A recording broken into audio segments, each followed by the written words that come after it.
Welcome. Me and my husband have moved from Northwest Ohio to East Tennessee, and we are currently full-time living in an RV.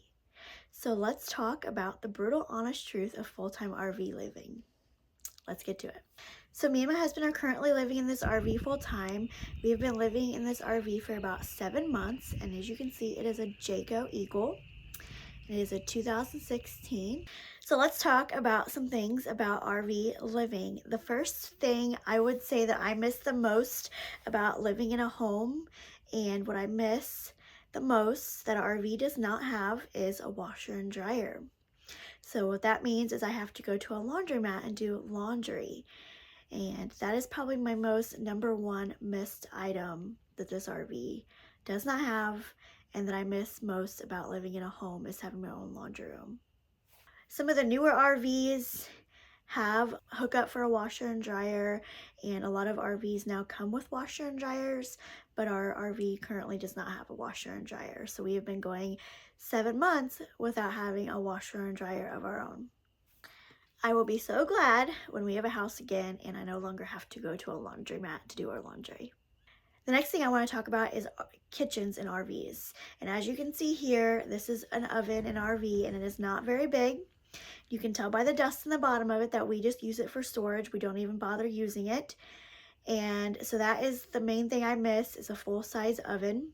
I can't wait to cook in a full-size oven again. Of course, right beside the oven is a refrigerator, and this refrigerator is not a full-size refrigerator. As you can see, it is small, and it makes grocery shopping very challenging because you have to watch what you buy and plan things, because you don't want to come home and not have room to put it. When a lot of newer RVs, and especially fancier ones, have full-size refrigerators, just ours does not. Ours is a 2016, so it does not have a full-size refrigerator, unfortunately.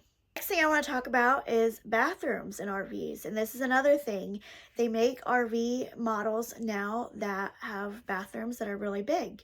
On a big bathroom, you just gotta pick which layout you want, but not every camper has the layout room for a big bathroom.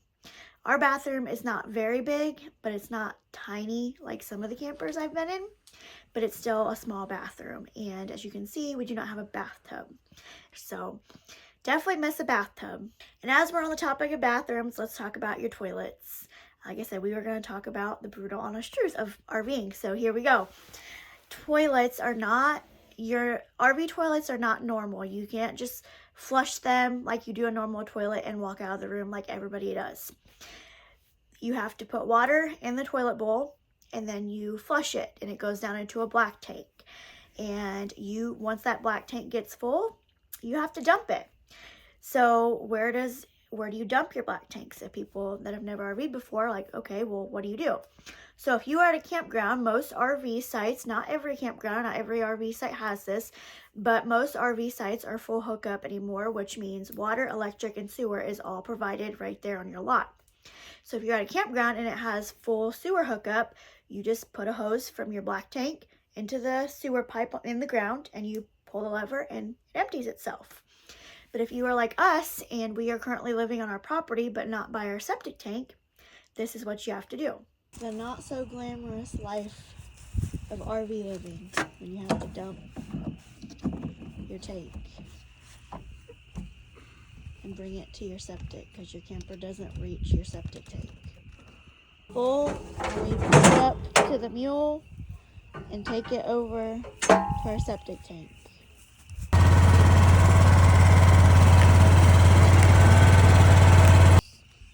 That little drain right there goes to our septic.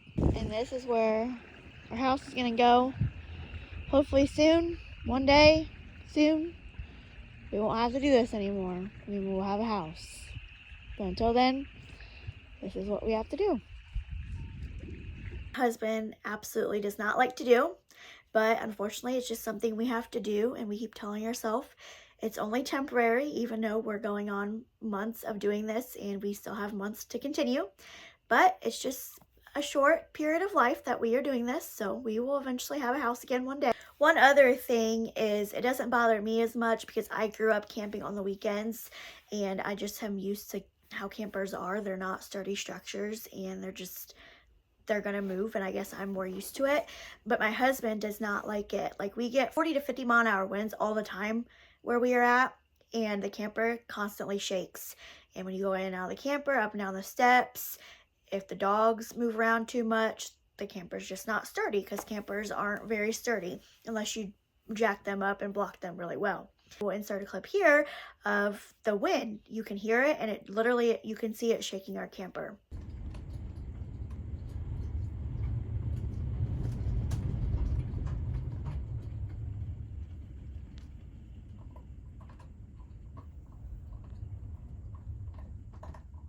So the wind is one thing that my husband doesn't like, and obviously dumping the tank is not his favorite job. Those are two things that he doesn't like about RV living, and my number one is not having a washer and dryer and having to go to a laundromat.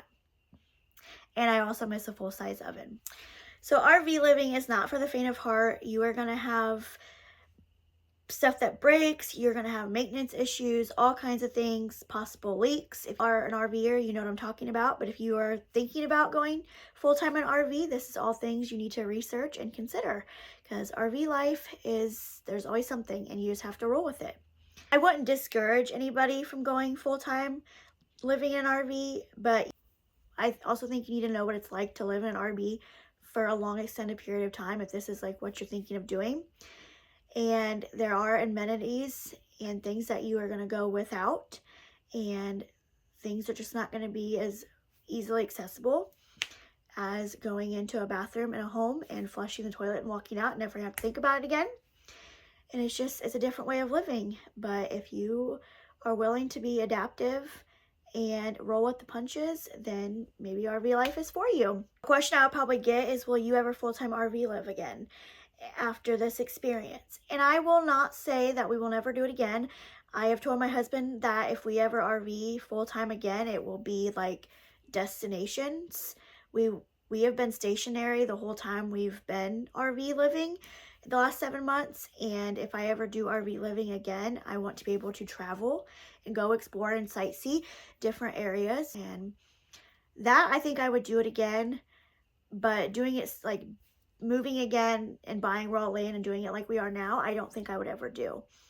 It's all right, but we've been doing it for 7 months, and we are just so ready to be in a home.